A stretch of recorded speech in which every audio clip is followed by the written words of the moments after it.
भारत और चीन के बीच एक बार फिर सीमा पर विवाद पैदा हो गया है। इस बार अरुणाचल प्रदेश के तवांग में भारतीय और चीनी सैनिकों में झड़प हुई है।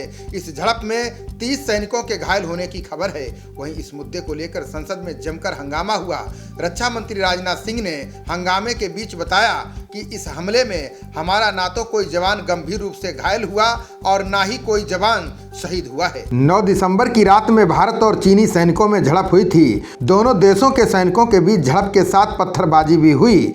इस दौरान कई चीनी सैनिकों के घायल होने की खबर है। वहीं भारतीय सैनिकों को मामूली चोट आई है। रिपोर्ट के अनुसार पहली झड़प 9 दिसंबर को हुई। इसके बाद 11 दिसंबर को भी झड़प हुई। इस दौरान भारतीय सैनिकों ने बहादुरी दिखाते हुए 600 चीनी सैनिकों को खदेड़ दिया। झड़प के बाद दोनों देशों के बीच फ्लैग मीटिंग हुई है। बैठक के बाद दोनों तरफ से सैनिक पीछे हट गए। इसके बाद क्षेत्र में एरिया कमांडर ने शांति बहाल करने के लिए अपने समकक्ष के साथ एक फ्लैग मीटिंग की। दोनों देशों के बीच झड़प को लेकर आज संसद में जमकर हंगामा हुआ। हंगामे के बीच रक्षा मंत्री राजनाथ सिंह ने LAC की यथास्थिति के बारे में जानकारी दी। उन्होंने बताया कि झड़प के दौरान हमारे देश का कोई भी सैनिक गंभीर रूप से घायल नहीं हुआ है। साथ ही हमारे देश का कोई सैनिक शहीद नहीं हुआ।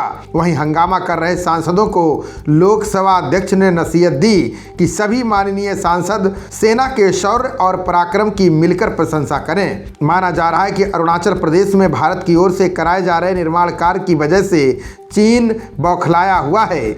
इसी कारण उसकी ओर से ऐसी हरकत की गई है। वहीं इस झड़प के बाद रक्षा विशेषज्ञों का मानना है कि अब वक्त आ गया है कि चीन को अल्टीमेटम दिया जाए कि ऐसी घटना हुई तो 1993 और 96 के समझौते को नहीं मानेंगे। बता दें कि चीन के साथ 90 के दशक में रिश्तों को पटरी पर लाने की शुरुआत हुई थी। 1993 में भारत के तत्कालीन प्रधानमंत्री PV नरसिम्हा राव चीन दौरे पर गए थे। इसी दौरान उन्होंने चीनी प्रधानमंत्री ली पेंग के साथ LAC पर शांति के लिए एक समझौते पर हस्ताक्षर किए थे। इस समझौते में ये साफ कहा गया कि दोनों ओर से सैनिक LAC को पार करते हैं तो दूसरी ओर से आगाह करने पर वो तुरंत अपने क्षेत्र में चले जाएंगे। 3 साल बाद इस समझौते को और आगे बढ़ाया गया। 1996 में भारत चीन के बीच एक अहम समझौता हुआ जिसमें सीमा पर शांति के लिए बात थी।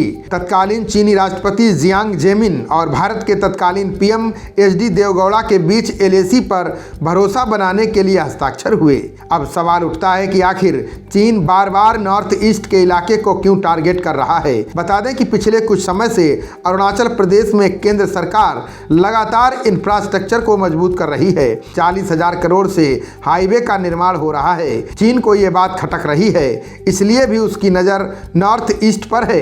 दोनों देशों के बीच बॉर्डर निर्धारित नहीं है। चीन कई इलाकों पर दावा करता है। चीन की आदत धोखा देने की है।